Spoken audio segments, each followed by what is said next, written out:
Pagkatapos, magbayad para sa pagkain ng isang matandang lalaki, tinanggal ng manager ng McDonald's si Mary. Makalipas ang ilang oras, nagulat ang mga staff. Hinila ni Mary Fernandez ang kanyang pulang at dilaw na apron sa di mabilang na beses sa araw na iyon. Sa edad na 36, tila sumasalamin sa kanyang mga araw-araw na hamon ang bawat gusot sa kanyang uniforme ng McDonald's. Malalim siyang nagbuntong hininga habang tinitingnan ang oras. 4 pang oras ang natitira sa kanyang shift. Order up para sa table 5, sigaw ng chef mula sa kusina. Kinuha ni Mary ang tray at nagtungo sa itinalagang mesa. Habang siya ay naglalakad, sumagi sa isip niya ang kanyang 15 taong gulang na anak na si Rosita. Dapat ay tapos na ito sa eskwela sa oras na iyon at umaasa si Mary na hindi nito nakalimutan ang gamot sa hika. Hindi nagtagal, ang kanyang pag-aalala ay bumaling sa kanyang ina, si Mrs. Fernandez, na ang mga bayarin sa medikal ay patuloy na lumalaki. "Narito po, sir, enjoy," sabi niya habang nag-aalok ng pagod, ngunit taos-pusong ngiti at inilalapag ang tray sa harap ng isang lalaking nasa katanghaliang gulang. Bumalik siya sa counter nang may pumasok na matandang lalaki. Dahan-dahang umuusad sa tulong ng kanyang tungkod at tila nalilito habang tinitingnan ang menu. "Magandang hapon, sir. May matutulungan ba ako sa inyo?" Bati ni Mary nang may init. Gantihan siya ng matanda ng luha ang mata at nag-aalanganing ngiti. "Magandang hapon, Binibini. Pwede bang magkape at baka isang maliit na burger? Wala pa akong kinakain simula ngayong umaga." Kinilala ni Mary at sinimulan niyang kunin ang order ng lalaki. Nang oras na para magbayad, nangapa ang matanda sa kanyang mga bulsa. Nanginginig ang mga kamay habang binibilang ang iilang barya. 10 paumanhin, bulong niya, ang boses ay may bahid ng pagkapahiya. "Mukhang kulang ang pera ko. Akala ko ay sapat na. Pakiusap, paumanhin." Nakita ito ni Mary at kumirot ang kanyang puso. Mabilis niyang dinukot ang kanyang wallet. "Ayos lang po, sir. Ako na po ang bahala," bulong niya at hinagod ang kanyang card. Tinitigan siya ng matanda, labis na naantig sa kanyang kabutihan. "Oh, hindi ko po talaga matatanggap ito, Binibini. Napakabait mo, ngunit kailangan kong magpumilit," tutol ng matanda. Pinutol siya ni Mary nang nakakapanatag ng ngiti. "Okay lang po. Tayong lahat ay nangangailangan ng kaunting tulong paminsan-minsan. Pakiusap, tangkilikin ang inyong pagkain." Namuo ang mga luha sa mga mata ng matanda habang dinala niya ang kanyang tray sa mesa. Sandaling pinanood siya ni Mary. Ang kanyang puso ay puno ng pinaghalong kasiyahan at pag-aalala. Alam niyang mararamdaman niya ang kurot ng kanyang ginawa, ngunit ang isipin na may taong magugutom ay hindi niya matiis. Hindi niya alam na saksihan pala ng kanyang kasamahan na si Antonio ang lahat. Hindi mabasa ang ekspresyon, bahagyang ngumiti si Antonio bago tumungo sa opisina ng manager. Habang inaayos ni Mary ang mga mesa patungo sa katapusan ng kanyang shift, tinawag siya ng manager, isang striktong lalaking nagngangalang Alejandro, sa kanyang opisina. "Mary, kailangan nating mag-usap," seryosong sabi nito. Isinara ang pinto pagkapasok niya. Napabilis ang tibok ng puso ni Mary nang marinig niya ang mapanghamong tono sa boses ng kanyang manager. "Ano po ang problema, Mr. Alejandro?" "Napag-alaman ko na nagbayad ka para sa pagkain ng isang customer gamit ang sarili mong pera ngayong araw. Totoo ba yon?" Nabigla tumango si Mary. "Opo, sir. May matandang lalaki na hindi kayang bayaran ang kanyang pagkain. Hindi ko matiis ang isiping magugutom siya." Malalim na bumuntong hininga si Alejandro. "Mary, bagaman pinahahalagahan ko ang iyong awa, labag sa patakaran ng kumpanya ang ginawa mo. Hindi namin pinapayagan ang mga empleyado na magbayad para sa mga customer. Nagdudulot ito ng mga pagkakamali sa accounting at posibleng mga komplikasyon." "Ngunit Mr. Alejandro, Minsan lang po ito, hindi na po ito mauulit, pangako ko po. Pagmamakaawa ni Mary, may halong desperasyon sa kanyang boses. Pasensya na, Mary, nauna ka ng binalaan dahil sa pagiging huli na may kinalaman sa mga isyong pangkalusugan ng iyong ina. Hinihingi ng ating patakaran ang striktong pagsunod mula sa lahat ng empleyado. Sa kasamaang palad, wala akong magagawa kundi tanggalin ka sa trabaho. Parang suntok sa sikmura ni Mary ang mga salita ni Alejandro. Pakiusap, Mr. Alejandro, hindi ako pwedeng mawala ng trabaho. May anak at ina akong kailangang alagaan. Hindi pinansin ni Alejandro ang kanyang pakiusap habang inaabot sa kanya ang sobre na naglalaman ng kanyang severance pay. Pasensya na, Mary. Pakikolekta ang iyong mga gamit at isauli ang iyong uniforme bago ka umalis. Nanginig ang mga binti ni Mary habang lumalabas siya ng opisina. Pinigilan niya ang mga luha, hindi ito ang lugar para mag-breakdown. Kinolekta niya ang kanyang personal na mga gamit mula sa kanyang locker, nagpalit mula sa kanyang uniforme at lumabas ng restaurant. Nang nasa labas na, sumabog ang damdamin at tumulo ang mga luha sa kanyang mukha. Nagtaka siya kung paano niya haharapin ang kanyang mga responsibilidad sa pananalapi, ang pagpapanatili kay Rosita sa eskwela at ang pagbabayad para sa mga gamot ng kanyang ina.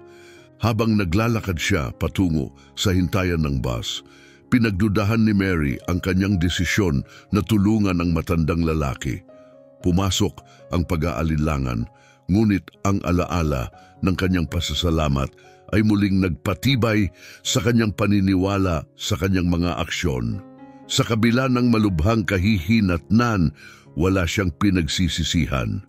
Nang may bigat sa puso, sumakay si Mary sa bus, hindi tiyak sa kung ano ang darating, ngunit handang harapin ito ng may parehong kabaitan at katatagan na palagi niyang ipinakita.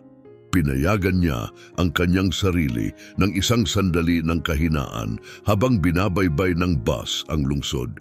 Inihahanda ang kanyang sarili na ibalita ito sa kanyang pamilya. Hindi alam ni Mary ang kanyang maliit na gawa ng kabaitan ay malapit ng mag-udyok ng isang kadena ng mga pangyayari na dramatikong magbabago sa kanyang buhay. Ang tadhana na laging hindi mahuhulaan ay bumubuo ng isang bagong landas para sa kanya. 2 linggo matapos siyang tanggalin sa McDonald's, nakaupo si Mary sa simpleng mesa sa kusina ng kanyang apartment. Sinusuri ang mga listing ng trabaho sa dyaryo at umiinom ng malamig na kape. Habang nasa eskwela si Rosita, ang katahimikan ay pinutol lamang ng pagtiktak ng orasan at paminsan-minsang buntong hininga ni Mary sa frustrasyon. Sa nakaraang ilang araw, ipinadala ni Mary ang kanyang resume sa bawat posibleng employer, mula sa mga fast food joints hanggang sa mga tindahan ng retail, ngunit wala siyang natanggap na kahit isang tawag. Nagtatambak ang mga bayarin sa kanyang mesa, araw-araw tumataas ang kanyang pagkabalisa kung paano niya mapamahalaan ang mga tumataas na utang. Biglang nagring ang telepono, nagulat siya at tumalon. Dali-dali siyang sumagot, umaasa sa anumang balita tungkol sa kanyang mga aplikasyon sa trabaho. "Hello, si Miss Mary Fernandez ba ito?" Tanong ng isang boses ng lalaki mula sa kabilang linya. "Opo, ako nga. Paano ko kayo matutulungan?" "Ako po si Felipe Diaz. Ako ang may-ari ng franchise ng McDonald's kung saan kayo dati nagtatrabaho. May mahalaga tayong pag-uusapan. Pwede po ba tayong magkita ngayon?" Nanlaki ang mga mata ni Mary. Ang may-ari ng franchise na direktang nakikipag-ugnayan sa kanya? Bakit? "Opo, Mr. Diaz. Saan po tayo magkikita?" "Sa Corner Cafe po tayo magkita ng 3:00 ng hapon," suhestyon niya. Tiningnan ni Mary ang orasan, napansin niyang may 2 oras pa siya. "Andoon po ako. Salamat," sagot ni Mary. Ang isip niya ay puno ng posibilidad tungkol sa layunin ng pagpupulong na ito. Pagkatapos ibaba ang telepono, Tinitigan niya ito, nagtataka. Ano kaya ang kailangan ng may-ari ng franchise sa kanya? May kinalaman kaya ito sa kanyang pagkakatanggal? Bagaman umiikot ang kawalan ng katiyakan sa kanyang isip, may kislap ng pag-asa na sumindi. Marahil ang pagpupulong na ito ay magbabago ng kanyang kapalaran. Dumating si Mary sa corner cafe ng 2:55 ng hapon. Pumasok siya sa maaliwalas na lugar. Agad na sinalubong ng amoy ng kape at mainit na kapaligiran. Nakita niya ang isang maayos na bihis na lalaking nasa katanghaliang edad na nakaupo mag-isa sa isang mesa sa likuran. Ngumiti siya at kumaway sa kanya pagkatapos magtama ang kanilang mga mata. "Miss Fernandez, ako si Felipe Diaz. Salamat po sa pagdating." Bati niya, tumayo para makipagkamay. "Salamat po sa pag-imbita, Mr. Diaz," tugon ni Mary, nadama ang katapatan sa kanyang ngiti.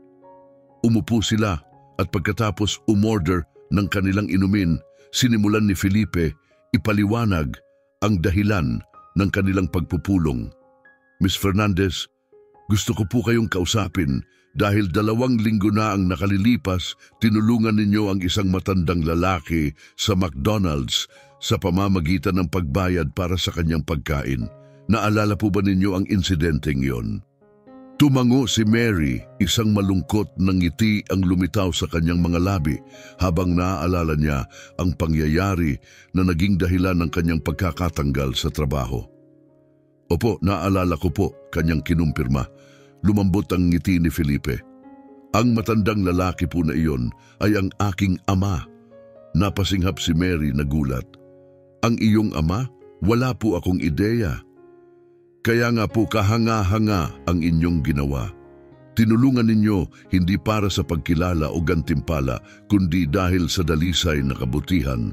Patuloy ni Felipe, huminto upang uminom ng kape. "May maagang yugto ng Alzheimer's ang aking ama at madalas niyang makalimutan ang mga bagay tulad ng kanyang wallet. Ibinahagi niya ang ginawa ninyo para sa kanya at labis itong nakakaantig sa akin." Napaluha si Mary. "Natutuwa po akong nakatulong ako ng araw na iyon, Mr. Diaz. Talagang ikinalulungkot ko po ang tungkol sa kondisyon ng inyong ama." "Salamat, Mary. Ngunit mayroon pa po. Nang malaman ko na kayo ay tinanggal dahil sa inyong kabutihan, nagalit ako. Hindi ganito ang gusto kong pamamalakad ng aking mga negosyo." Napabilis ang tibok ng puso niya sa pag-asa. "Miss Fernandez, nandito ako para mag-alok sa inyo ng posisyon. Hindi lang basta posisyon. Ibig ko po kayong maging general manager ng restaurang iyon." Nagulat, nautal si Mary. "General manager? Hindi pa po ako nakakapamahala sa ganoong antas. Sigurado po ba kayong ako ang tamang tao?" Pinutol siya ni Felipe. "Nasuri ko po ang inyong employment record, Mary. Masipag kayo, tapat at may tunay na malasakit sa iba. Ito ang mga katangiang pinahahalagahan ko sa isang leader. Kayang-kaya namin kayong sanayin para sa iba, ngunit ang integridad at empatiya ay likas na at taglay ninyo ang mga iyon." Tumulo ang mga luha sa kanyang mukha habang pinoproseso niya ang kanyang mga salita. "Mr. Diaz, hindi ko po alam ang sasabihin. Ito ay higit pa sa inaasahan ko." "Mag-oo lang po," ngumiti siya ng mainit. "Nag-aalok ako ng competitive na sahod, buong benepisyo at pagkakataong gumawa ng tunay na pagkakaiba. Ano po ang sagot ninyo?" Malalim na huminga si Mary, labis na nagpapasalamat, ngunit labis din ang pasasalamat. "Opo, Mr. Diaz, maraming salamat po. Pangako, hindi po kayo magsisisi sa desisyong ito." "Pakisuyo, tawagin mo na lang akong Felipe," sabi niya habang iniaabot ang kamay bilang pagbati. "Masaya akong kasama ka namin." Habang iniabot ni Mary ang kamay ni Felipe, nakaramdam siya ng matinding ginhawa.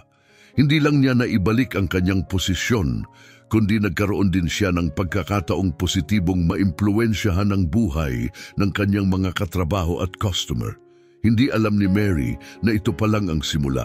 Ang bago niyang tungkulin bilang manager ay susubok sa kanyang empatiya at moral na lakas sa paraang hindi niya inaasahan.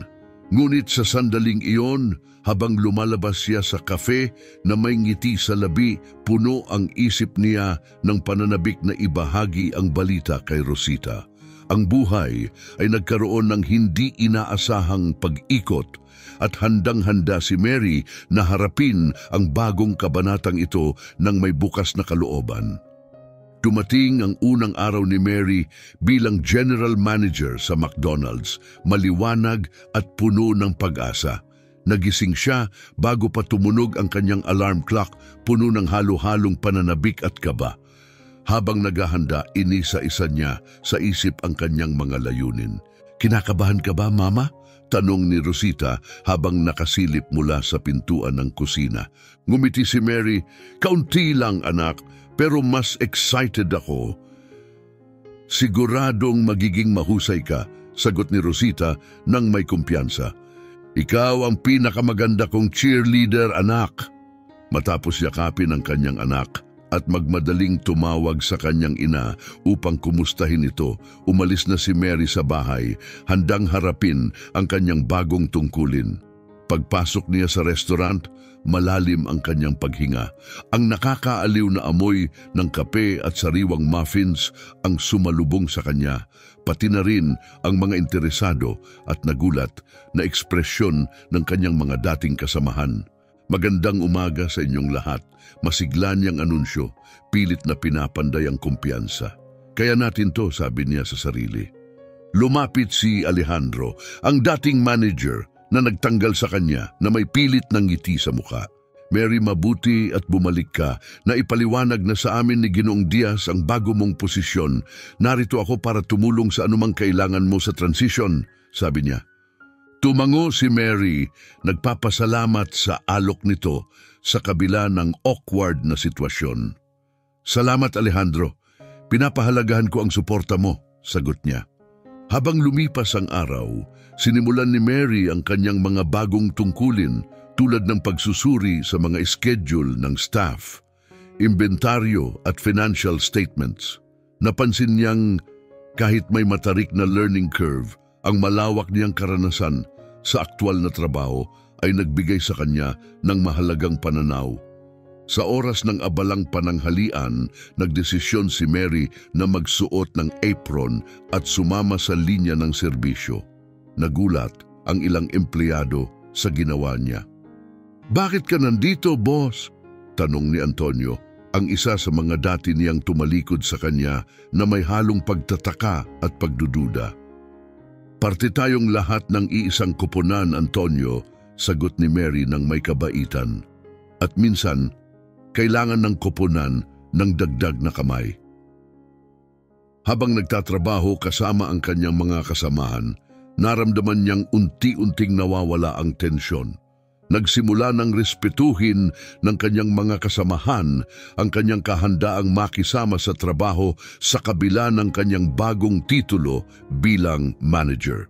Kinagabihan, tinipon ni Mary ang lahat ng empleyado para sa isang maikling pulong.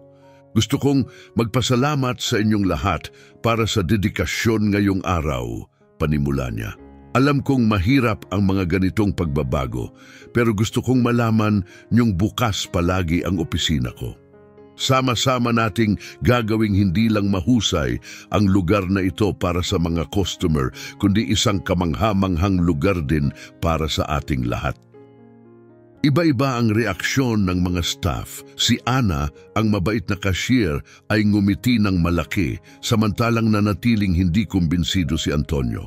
Sa mga sumunod na araw at linggo, sinikap ni Mary na buuin ang tiwala ng kanyang koponan at pagandahin ang operasyon ng restaurant. Nagpakilala siya ng isang anonymous suggestion box para sa feedback. Inayos ang schedule para sa mas malaking flexibility, lalo na para sa mga nag-aaral, at siniguradong sapat ang break ng lahat. Bukod dito, nakatuon si Mary sa pagpapabuti ng karanasan ng mga customer. Nag-set up siya ng reading nook na puno ng mga librong donasyon ng komunidad. Nag-organisa ng family nights na may mga aktibidad para sa mga bata. at aktibong sumali sa mga lokal na kaganapan. Sa kabila ng mga tagumpay, hindi lahat ay perpekto. Si Antonio, na may galit sa mabilis na pag-angat ni Mary, ay nagpasimulang maghasik ng pagdududa sa staff.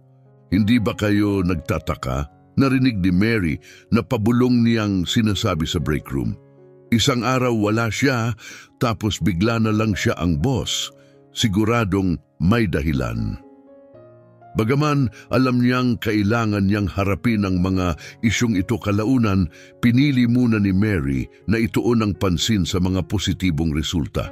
Napansin ng komunidad ang mga pagbabago, tumaas ang kasiyahan ng mga customer, lumago ang benta at nakatanggap ng papuri ang restaurant sa mga lokal na social media channel. Isang araw, habang nag-aayos si Mary sa opisina, lumapit si Ana nang may pag-aalangan. "Miss Fernandez," panimula nito.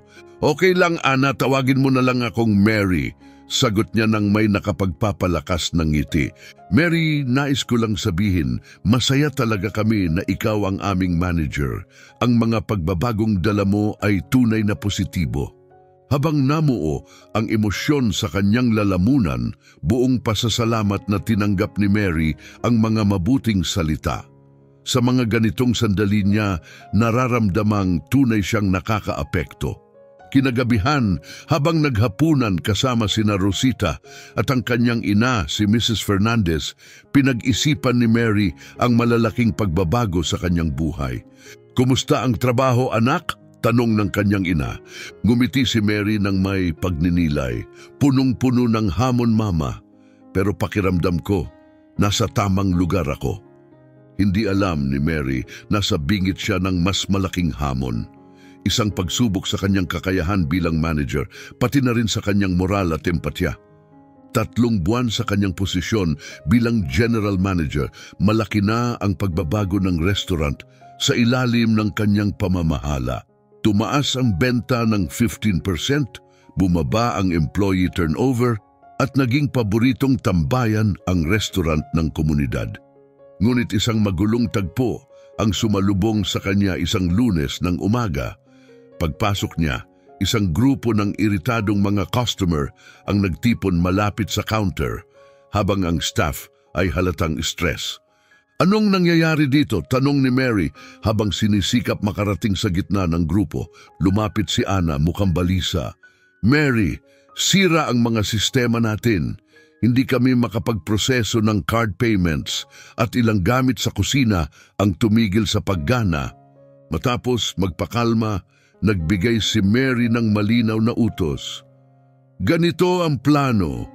Ana, ipaliwanag sa mga customer ang problema at bigyan sila ng discount coupons para sa susunod nilang bisita. Antonio, tawagan mo agad ang technician. Ako naman ang bahala sa kusina." Habang hinaharap ni Mary ang krisis, napansin niya ang bahagyang ngisi sa mukha ni Antonio. Posible bang may kinalaman siya sa aberya? Habang lumalala ang araw, tumanggap pa siya ng tawag tungkol sa mga naantalang delivery at nagulat sa biglaang pagbisita ng isang health inspector. Kahit pabigat ng pabigat ang sitwasyon, hinarap niya ito ng may kalmadong kahusayan. Sa gitna ng kaguluhan, napansin niya ang isang pamilyar na mukha, ang ama ni Felipe, ang matandang lalaking tinulungan niya ilang buwan ang nakaraan. Halatang disoriented at naguguluhan ito. "Nasaan ang anak ko?" tanong nito na nagdulot ng habag at pagkabahala sa mga naroroon. Agad lumapit si Mary upang magbigay ng katiyakan. "Ginoong Diaz, naaalala niyo po ba ako? Ako si Mary, ang manager dito. Tara po sa opisina ko para mas tahimik at tatawagan natin ang anak niyo doon." Nang magkatinginan sila, tila nakahanap ng ginhawa si Mr. Diaz sa ngiti ni Mary. Sinundan niya ito patungo sa opisina. Pagdating doon, binigyan niya ang matanda ng tubig at tinawagan si Felipe. Habang hinihintay ang pagdating ng anak, kinwentuhan ni Mary si Mr. Diaz tungkol sa restaurant at nagtanong tungkol sa kanyang kabataan. Nang dumating si Felipe, makalipas ang 30 minuto, Nakita niya ang ama niyang natatawa habang kumakain ng burger kasama si Mary.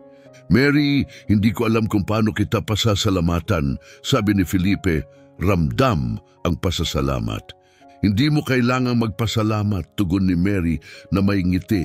"Ginagawa ko lang kung ano ang tama."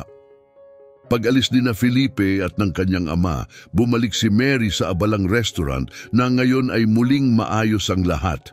Nilapitan siya ni Ana na may magandang balita. "Gumagana na ulit ang mga sistema," anunsyo nito ng masaya. "At labis na humanga ang health inspector sa operations natin. Sinabi niyang isa tayo sa pinakamahuhusay na venue na napuntahan niya." Nadama ni Mary ang pagmamalaki at pasasalamat para sa kanyang koponan. "Mahusay na trabaho, lahat kayo. Nagkaisa talaga tayo ngayong araw." Habang papauwi na si Mary, napansin niyang si Antonio ay nakatago sa isang sulok at pabulong na nakikipag-usap sa telepono. Narinig niya ang ilang bahagi ng pag-uusap. "Gumana ba o hindi? Hindi eh.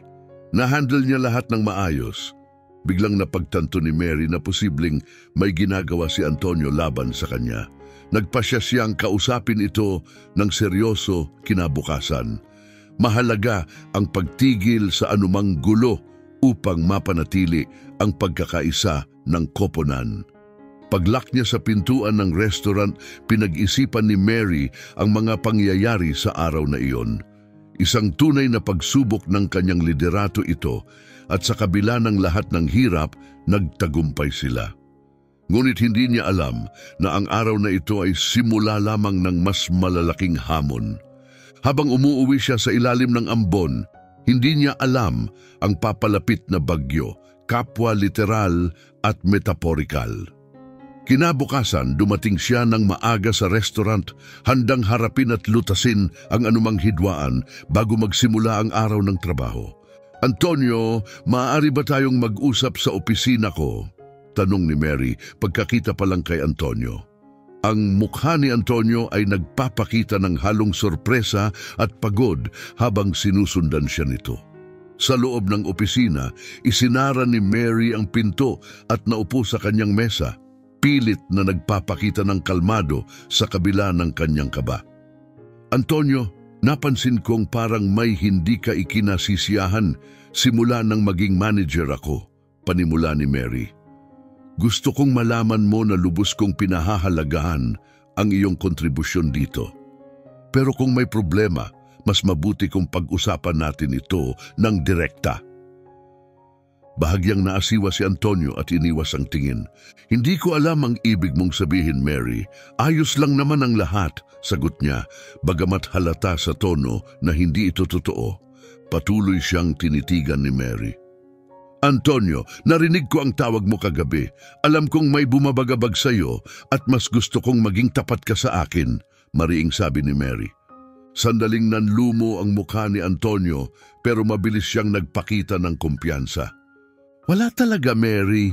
Kinausap ko lang ang isang kaibigan tungkol sa personal na bagay," iwas niyang sagot. Bago pa makapagtanong muli si Mary, kumatok ang pintuan at pumasok si Ana na halatang balisa. "Mary, pasensya na sa istorbo, pero may taong gustong makausap ka. Urgent daw," sabi ni Ana. Napabuntong hininga si Mary at tumayo. "Itutuloy natin ito mamaya, Antonio," sabi niya bago lumabas ng opisina. Paglabas niya, sinalubong siya ng isang hindi pamilyar na lalaki na nakasuot ng suit. "Miss Fernandez, ako si Detective Mendez," pakilala nito, sabay pakita ng badge. "Kailangan nating pag-usapan ng ilang financial discrepancies na nadiskubre namin sa organisasyon na ito." Parang gumuho ang mundo ni Mary. Mga financial discrepancies, hindi ito maaaring mangyari.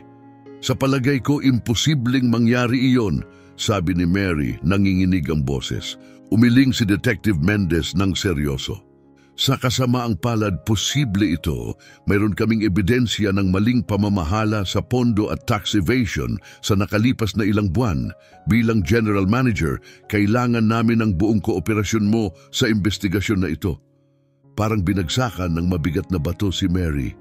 Paano ito nangyari? Mula nang maupo siya sa posisyon, maingat niyang nirepaso ang mga financial records at wala naman siyang napansing mali. Oo naman, detective. Buo ang kooperasyon ko, sabi ni Mary. Pinipilit gawing matatag ang boses sa kabila ng kaguluhan sa loob niya. Pwede ba nating pag-usapan ito sa opisina ko? Habang pabalik sila, nahuli niyang tinitingnan sila ni Antonio. Halatang hindi ito mapakali at parang may bahid ng pagkakasala sa mukha nito na lalo pang nagpalalim ng kanyang hinala. Sa sumunod na ilang oras, nagtulungan sina Mary at Detective Mendez sa pagsusuri ng bawat financial record ng restaurant. Maingat nilang sinuri ang mga transaksyon, resibo at ulat. Habang lalong sumisid sa mga detalye, napansin ni Mary ang maliliit na pagkakaiba na hindi niya agad nakita, mga maliit na discrepancy, pero hindi maikakaila. Hindi ka panipaniwala, mahinang sabi ni Mary, halo ng pagkagulat at pagkakanulo ang nararamdaman. Detective, wala akong kaalam-alam na nangyayari ito, dagdag niya ng buong katapatan.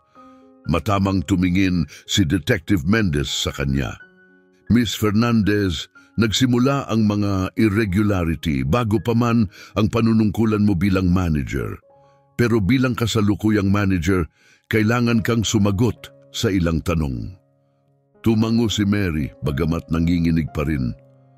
Siyempre, gagawin ko ang lahat para maresolba ito. Bago umalis, tiniyak ni Detective Mendez na babalik siya para sa karagdagang investigasyon. Naiwan mag-isa sa kanyang opisina, ramdam ni Mary ang bigat ng mga natuklasan. Paano niya nalampasan ang ganitong mga kritikal na detalye? At higit sa lahat, sino ang may kagagawan nito? Biglang nagkaroon ng saysay ang kilos ni Antonio. Ang tensyonado niyang ugali at paligoy-ligoy na sagot ay parang may kaugnayan sa misteryong ito. Alam kaya niya ang nangyayari? Posible bang kasangkot siya? Buong determinasyong sinimulan ni Mary ang pagsusuri muli ng lahat ng dokumento. Napakataas ng nakataya ang kanyang trabaho, reputasyon at integridad ng negosyo na pinagbuhusan niya ng kanyang enerhiya. Lunod sa mga record, hindi niya namalayan ang paglipas ng oras. Ang ingay ng restaurant ay tuluyan nang humupa nang ito'y magsara. At ang lungsod sa labas ay tahimik na rin sa dilim. Nagising lang siya nang tumunog ang kanyang telepono. Si Rosita ang tumawag. Ma'am, ayos ka lang ba? Gabi na kasi at... Ang pag-aalala ng anak ay lalong nagpatibay sa determinasyon ni Mary na harapin ang hamong ito. Pagkatapos ng tawag, alam niya na ang dapat gawin. Kinabukasan, hinarap ni Mary ang kanyang team. Matatag ngunit may halong kaba ang boses. May mahalaga akong kailangang ibahagi sa inyo. Ang restaurant natin ay iniimbestigahan dahil sa mga financial irregularity at nakatuon ako sa pakikipagtulungan para maayos ito. Alam kong mahirap itong marinig, pero mahalaga ito para sa kinabukasan ng ating negosyo. Tahimik ang lahat habang lumulubog sa kanila ang bigat ng kanyang mga salita. Huminga ng malalim si Mary at nagpatuloy. Hindi lang ito tungkol sa proteksyon ng aking posisyon o ng negosyo. Ito ay tungkol sa pagbabalik ng tiwala na nasira para sa ating lahat, para sa mga customer at para sa integridad ng ating pinaninindigan. Sama-sama natin itong haharapin pero kailangan nating magpakatotoo at kumilos. Habang si Felipe ay hindi mapakali sa kanyang upuan, kitang-kita ang kaba sa kanyang kilos. Si Antonio naman ay nanatiling nakayuko, iniwasan ang makipagtitigan kanino man. Huminga ng malalim si Mary bago muling nagsalita. Alam kong mabigat ang lahat ng ito. Normal lang na makaramdam ng takot o pag-aalinlangan, pero kailangang mangibabaw ang katapatan. Utang natin ito sa ating mga sarili, sa ating mga customer, at sa isa't isa upang harapin ito ng direkta. Sandaling tumigil si Mary at sinuri ang mukha ng kanyang mga tauhan, umaasang makakakita ng tanda ng pag-unawa. Pagkatapos, nagpatuloy siya, Matatag ngunit puno ng malasakit ang kanyang tinig. Gusto kong malaman ninyo na nandito ako para suportahan kayo. Magkakasama nating haharapin ang prosesong ito upang matiyak na mananatiling positibo at ligtas ang ating pinagtatrabahuhan para sa lahat. Makikipagtulungan ako ng lubos sa mga awtoridad upang maging ganap na transparent at protektahan ang mga inosente. Tahimik ang silid sa loob ng ilang sandali, ngunit naramdaman ni Mary ang unti-unting pagbabago sa atmosfera. Sa wakas, si Lucy, isa sa mga waitress, ang unang nagsalita. "Salamat, Mary," tapat niyang sabi. "Pinapahalagahan ko ang iyong pagiging tapat. Malalampasan natin ito ng sama-sama." Ang kanyang mga salita ay naging simula ng mga bulungan ng pagsang-ayon mula sa iba pang mga tauhan at unti-unting naramdaman ni Mary ang pagkakaisa sa grupo. Bahagyang gumaan ang bigat sa kanyang balikat. "Salamat sa inyo," sabi niya, nananatiling matatag ang tinig. "Napakahalaga ng inyong suporta. Mas malakas tayo kapag nagtutulungan. Kung may nakakaramdam ng pag-aalala o takot, nandito ako para tumulong." Tumingin siya sa bawat miyembro ng team, sinisikap ipakita ang kanyang sinseridad sa kanila. Alam niyang hindi magiging madali ito, ngunit naniniwala siyang bilang isang grupo, kaya nilang harapin ang mga hamon. Muling nagsalita si Mary sa pagkakataong ito, mas determinadong tono. "Ang susunod nating hakbang ay ang ganap na transparency sa mga awtoridad at sa publiko. Ipapahayag natin ang lahat ng nangyari at maghahanda ng malinaw na plano upang maayos ang mga isyong ito at maibalik ang tiwala." Tumayo si Felipe, maputla ang muka. "Mary, sigurado ka ba talaga rito? Ang magiging resulta nito ay maaaring Naiintindihan ko ang mga panganib, Felipe." Putol ni Mary, kalmado ngunit matatag ang boses. "Pero ito lang ang tamang paraan para protektahan ang integridad ng ating negosyo at ng ating mga sarili. Ito ang tama." Bumaling siya sa kanyang team, matibay ang kanyang paninindigan.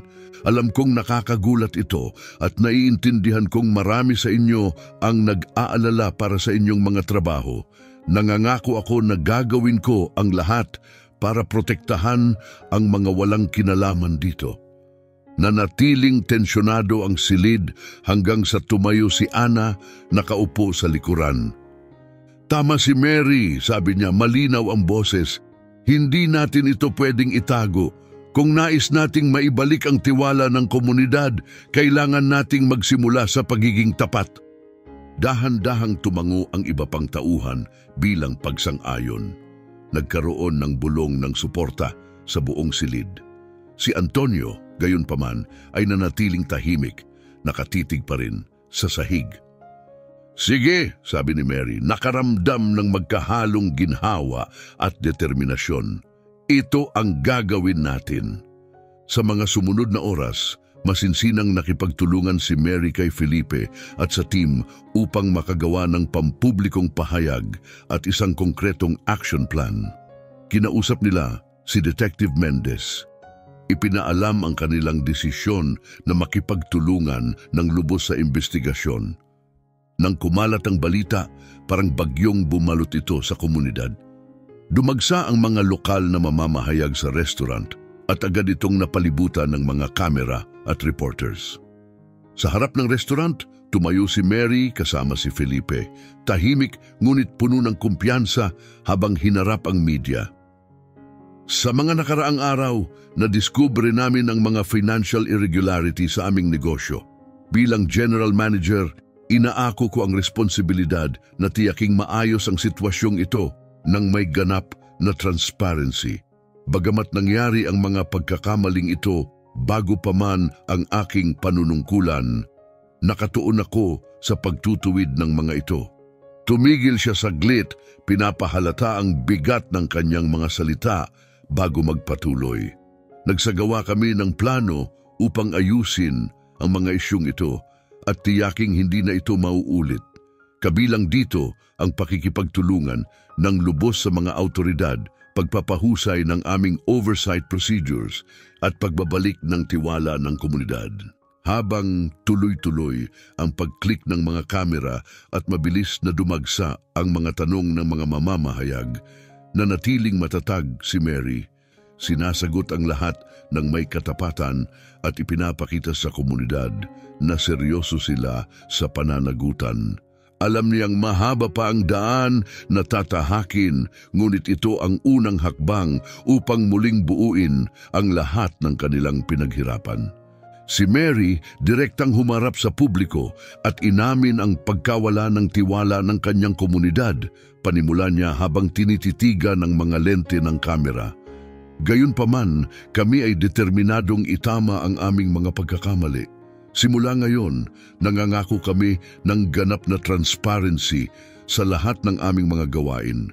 Inaanyayahan namin ang aming mga customer at ang mas malawak na komunidad na sumama sa amin sa paglalakbay na ito ng pagbabago. Ang paunang tugon ng publiko ay hati. Ang ilan ay nagpuri kay Mary para sa kanyang katapatan at tapang, habang ang iba, galit na galit, ay nanawagan ng boycott laban sa kanilang negosyo. Sa mga sumunod na araw, naging abala si Mary sa pakikipagtulungan sa mga opisyal, pagpapakilala ng mga bagong mekanismo para sa mas mahigpit na pananalapi at pakikipag-usap sa mga nababahalang empleyado at nagdududang mga customer. Isang hapon, habang abala si Mary sa pagbubusisi ng mga dokumento sa kanyang opisina, biglang pumasok si Antonio nang walang babala. "Mary, kailangan nating mag-usap," sabi niya habang maingat na sinarado ang pinto. Tiningnan siya ni Mary, napansin ang pagsisisi na nakaukit sa kanyang mukha. "Sige, magpatuloy ka," sagot niya. "Mary, alam ko ang tungkol sa mga irregularidad," amin ni Antonio sa mahinang boses. "Involved ako ng dating financial manager sa pagtatago ng ilang mga account. Natakot ako para sa trabaho ko, kaya hindi ako tumutol." Naramdaman ni Mary ang malaking pagkadismaya, subalit naroon din ang munting damdamin ng pangunawa. "Salamat sa iyong katapatan, Antonio. Pinahahalagahan ko ang pagiging bukas mo. Kailangan mong talakayin ito sa mga otoridad, ngunit susuportahan kita hanggat ganap kang makikipagtulungan." Napuno ng luha ang mga mata ni Antonio habang tumango. "Gagawin ko," at Mary, humihingi ako ng paumanhin sa nauna kong galit. Natakot ako at naguluhan, ngunit ngayon ko naunawaan na ikaw ang kailangan ng lugar na ito. Pagkaalis ni Antonio sa opisina, napagtanto ni Mary na ito pa lamang ang simula ng mahabang yugto ng pagpapagaling at muling pagtatayo. Gayunpaman, sa unang pagkakataon, sa loob ng maraming linggo, naramdaman niya ang isang sinag ng pag-asa. Lingid sa kaalaman ni Mary, ang kanyang desisyon na pumili ng transparent na pamamahala ay magiging inspirasyon para sa marami, lampas pa sa saklaw ng kanilang negosyo. Ang kanyang estilo ng pamumuno ay malapit ng kilalanin bilang modelo ng etikal na pamamahala. Habang lumipas ang panahon, unti-unting humupa ang media frenzy sa paligid ng restaurant ni Mary, ngunit nanatili ang epekto nito. Sa simula, bumagsak ang benta matapos ang mga pagbubunyag at ilan sa mga empleyado ay nagbitiw dahil sa takot sa nadikit na stigma. Gayunpaman, nanatili si Mary sa kanyang pangako sa transparency at etikal na mga gawain. Naglunsad siya ng konsepto ng open kitchen, kung saan maaaring makita ng mga customer kung paano niluluto ang kanilang pagkain. Dagdag pa rito, nagsimula siya ng lingguhang pagtitipon kasama ang komunidad, nagbibigay ng pagkakataon sa mga lokal na magpahayag ng kanilang mga hinaing at suhestyon. Sa isang tahimik na shift, habang naglilinis ng mga mesa si Mary, nilapitan siya ng isang matandang babae. "Ikaw ba si Mary ang manager?" tanong ng babae. Tumango si Mary, naghahanda sa maaaring isa na namang reklamo o negatibong komento. Ngunit sa kanyang pagkagulat, ngumiti ng mainit ang matandang babae. "Gusto ko lamang ipahayag ang aking paghanga sa iyong nagawa dito. Bihira ang taong pipili ng tamang landas, kahit na ito'y may kabayaran sa kanilang bahagi. Naantig sa mabait na mga salitang ito, taos-pusong nagpasalamat si Mary. Ito ang unang positibong komento na natanggap niya mula sa isang costumer sa mahabang panahon. Unti-unting nagbago ang pananaw ng komunidad tungkol sa kanya. Ang kanyang pagiging tapat at patuloy na pagsisikap upang mapabuti ang mga gawain sa restaurant ay unti-unting nagbunga. Muling nagsimulang tumaas ang benta at ang mga bagong costumer na naakit sa reputasyon ng restaurant para sa integridad ay nagsimulang dumalaw. Isang hapon, nakatanggap si Mary ng tawag na hindi niya inaasahan. Isang producer mula sa isang kilalang pambansang programa ang nasa linya. Ms. Fernandez, interesado kaming itampok ka sa aming segment na Leaders of Change. Ang iyong kwento ay nakatawag ng aming pansin at sa tingin namin ay makakapagbigay inspirasyon ito sa iba, sabi ng producer. Noong una, nag-alinlangan si Mary sa ideya ng pambansang exposure, ngunit naisip din niya ang pagkakataong maipakalat ang mahalagang mensahe. Sige, pumayag siya. Ngunit sa isang kondisyon, nais kong maisama ang aking team. Hindi ito isang solo na tagumpay. Lahat kami ay masikap na nagtrabaho para makamit ang pagbabago. Sa araw ng panayam, puno ng abala ang restaurant. Napuno ito ng mga crew at kagamitan para sa pagkuha ng video habang ang team ni Mary, nakasuot ng malilinis na uniforme, ay naghihintay ng may kaba. Ang interviewer, isang babaeng may banayad ngunit matalas na tingin, ay nagsimula ng usapan.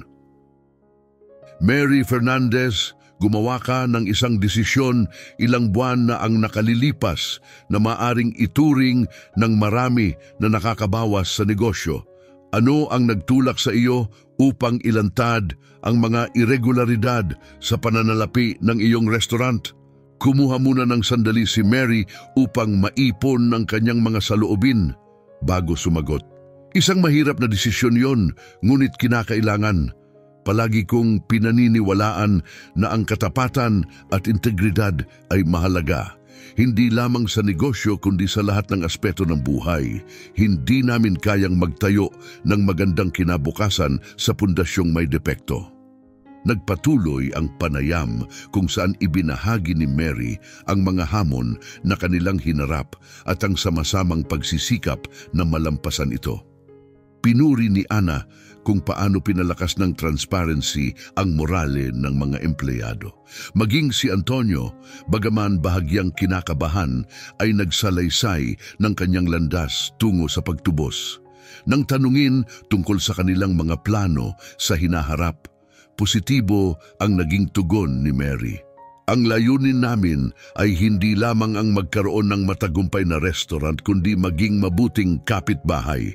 Nais naming ipakita na maaring magtagumpay ang negosyo habang nananatiling etikal. Lumabas ang segment makalipas ang isang linggo at mabilis ang naging tugon. Napuno ang social media ng mga sumusuportang mensahe at ang hashtag na Luharethical Leadership ay naging viral. Nakaranas ang restaurant ng malaking pagdagsa ng mga customer. Ang ilan ay nagmula pa sa malalayong lugar upang suportahan si Mary at ang kanyang team. Pinakakapansin-pansin, nagsimulang makatanggap si Mary ng mga tanong mula sa iba pang mga leader ng negosyo na gustong matutunan kung paano isasama ang mga etikal na gawi sa kanilang mga operasyon. Napahanga sa positibong mga pagbabago, inalok ni Felipe, isang senior executive, si Mary ng promosyon upang pamunuan ng ethics at social responsibility para sa buong chain. Gayunpaman, pagkatapos ng masusing pag-iisip, piniling tanggihan ni Mary ang alok. Pinahahalagahan ko ang iyong alok, Felipe, sagot ni Mary. Ang boses ay matatag, ngunit may init. Ngunit ang lugar ko ay narito kasama ang aking team at ang ating komunidad. Marami pa kaming nais na makamit ng magkasama. Isang taon matapos ang araw na pinili ni Mary na ihayag ang mga isyu ng restaurant, ipinagdiwang nila ang tinawag nilang Transparency Anniversary. Ang okasyon ay naging masigla sa dami ng mga costumer, empleyado at miyembro ng komunidad na nagbahagi ng mga kwento at tawanan. Sa gitna ng kasiyahan, nilapitan siya ni Rosita, ang kanyang anak na may luha sa mga mata. "Ma'am, sobrang proud ako sa iyo." Bulong nito habang mahigpit siyang niyakap. "Marami kang binago sa buhay ng iba kasama na ang sa akin." Punong-puno ng emosyon, inikot ni Mary ang kanyang tingin sa paligid. Nakita niya si Ana na nakikipagbiruan sa ilang mga regular na costumer, si Antonio na matiwasay na nagtuturo sa isang bagong empleyado, at si Mrs. Fernandez na masayang nakikipag-usap kay Felipe's father. Habang inaalala ang kanyang pinagdaanan, napagtanto ni Mary na ang simpleng gawa ng kabutihan, ang pagtulong niya noon sa isang matandang lalaki sa kanyang pagkain, ay nagpasimula ng serye ng makabuluhang pagbabago. Ang mga aksyong ito ay hindi lamang nag-reshape sa kanyang sariling buhay, kundi pati na rin sa buhay ng mga tao sa paligid niya. Habang ang ginintuang liwanag ng gabi ay bumalot sa restaurant, isang kontento at masayang ngiti ang lumitaw sa labi ni Mary. Ang daan ay puno ng hirap at pagsubok, ngunit bawat hakbang ay naging makabuluhan. Napagtanto niyang ang tunay na tagumpay ay hindi nasusukat sa pera, kundi sa pamumuhay ng may integridad at positibong impluensya sa iba. Sa maliit na McDonald's na iyon sa puso ng lungsod, isang bagong kabanata ng pag-asa at etikal na gawi ang naisusulat. Isang kabanatang lingid sa kaalaman ni Mary ay nagiging inspirasyon sa buong bansa. 2 taon na ang lumipas mula sa mahalagang sandaling iyon nang ipasiya ni Mary na ilantad ang mga irregularidad sa pananalapi. Ang dating naghihirap na McDonald's ay naging isang simbolo ng etikal na negosyo at aktibong pakikilahok sa komunidad. Isang maliwanag na umaga ng tagsibol, pumasok si Mary sa restaurant gaya ng nakasanayan, ngunit sinalubong siya ng kakaibang katahimikan. Pagpasok niya, biglang bumalot ang dilim. Ilang sandali pa sumindi ang mga ilaw at ang masiglang sigaw ng surprise ay pumuno sa kwarto. Ang mga empleyado, kasama si Felipe, Rosita, Mrs. Fernandez at maging ang ilang regular na customer ay nagtipon sa gitna ng mga lobo at dekorasyon. Lumapit si Ana, may hawak na tropeo na hugis gintong M. "Mary," wika niya, halos di makapagsalita dahil sa emosyon. "Ngayon ay 2 taon mula nang ang iyong matapang na desisyon ay binago ang aming buhay. Nais naming sorpresahin ka at ipahayag ang aming pasasalamat para sa iyong pamumuno, integridad at malasakit." Napuno ng luha ang mga mata ni Mary habang tinanggap ang tropeo na may nakaukit na mensaheng, "Para kay Mary Fernandez, sa pagtuturo sa amin na ang integridad ang pangunahing sangkap." Sa sobrang damdamin, nagpasalamat siya sa lahat, bahagyang napupunit ang kanyang boses. Biglang bumukas ang pinto ng restaurant. Isang lalaki na nakasuot ng maayos na suit ang pumasok, kasunod ang isang camera crew. Siya ang CEO ng McDonald's Nationwide. "Miss Fernandez," panimula niya, inilahad ang kanyang kamay, "personal akong pumunta upang batiin ka. Ang iyong kwento ay nagpasimula ng isang alon ng pagbabago sa buong organisasyon namin. Dahil sa iyong inspirasyon, naglunsad kami ng mga bagong pamantayan para sa etika at transparency sa lahat ng aming mga lokasyon sa buong bansa." Mabilis ang tibok ng puso ni Mary. Ang epekto ng kanyang desisyon ay mas malalim kaysa sa inaasahan niya. Sabi ng CEO, "Ikinagagalak din naming ialok sa iyo ang isang bagong posisyon bilang pinuno ng bagong tatag naming Department of Ethics and Corporate Social Responsibility. Ang iyong natatanging karanasan at matibay na prinsipyo ay mahalaga upang gabayan ang aming kumpanya patungo sa isang kinabukasang nakabatay sa etikal na mga gawi." Nalunod si Mary sa gulat at paghanga. Isang kamanghamanghang alok ang posisyon, ngunit nangangahulugan itong kailangang iwanan niya ang kainan at ang komunidad na minamahal niya.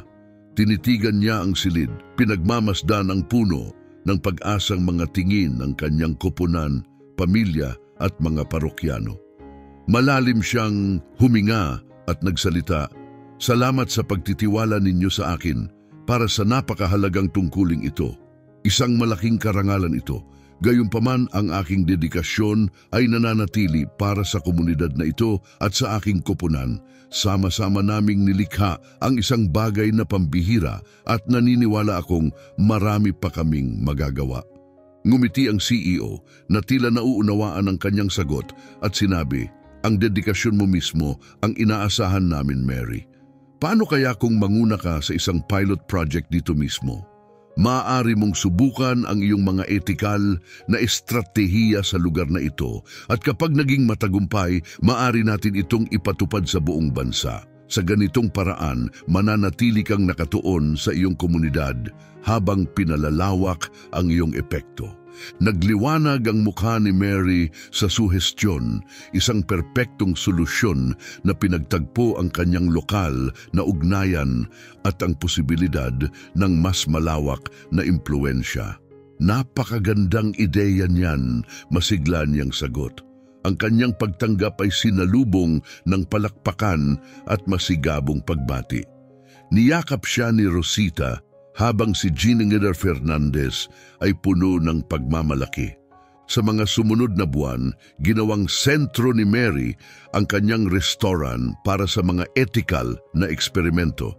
Naglunsad sila ng integrity training para sa mga tauhan, nakipagtulungan sa mga lokal na tagapagtustos upang mapahusay ang pagiging sustainable, at nagtatag ng isang scholarship para sa mga tauhan at kanilang mga kamag-anak.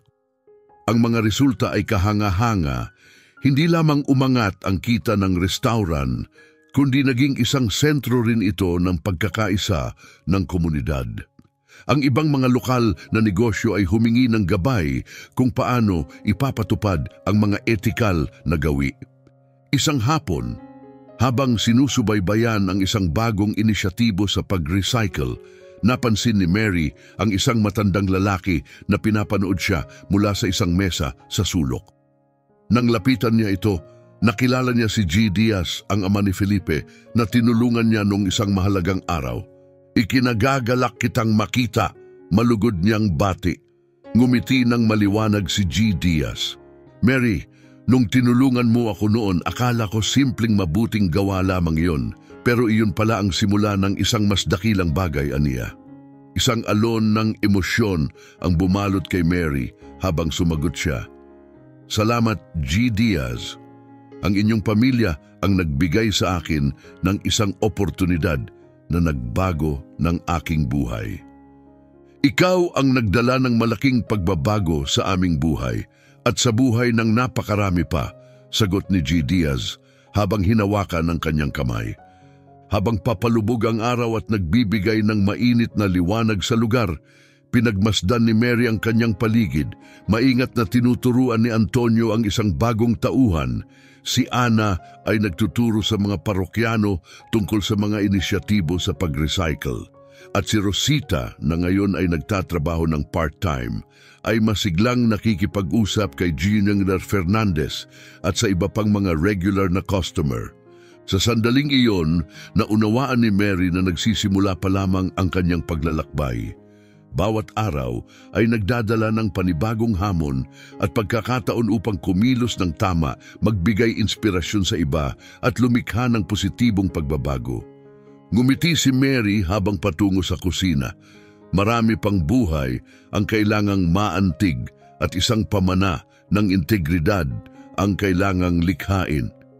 Buo ang kanyang pananabik sa darating na araw dahil sa simpleng McDonald's na ito sa gitna ng lungsod, isang natatanging kwento ang nabubuo, kwento ng etika, malasakit at ang makapangyarihang epekto ng palaging pagpili ng tamang landas.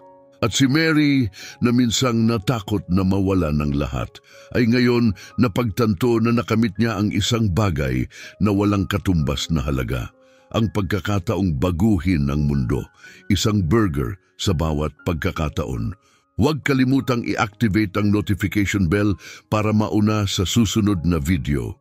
Ibahagi ito sa inyong mga kaibigan at huwag palampasin ang paparating na video sa end screen. Tiyak na tatagos ito sa inyong puso.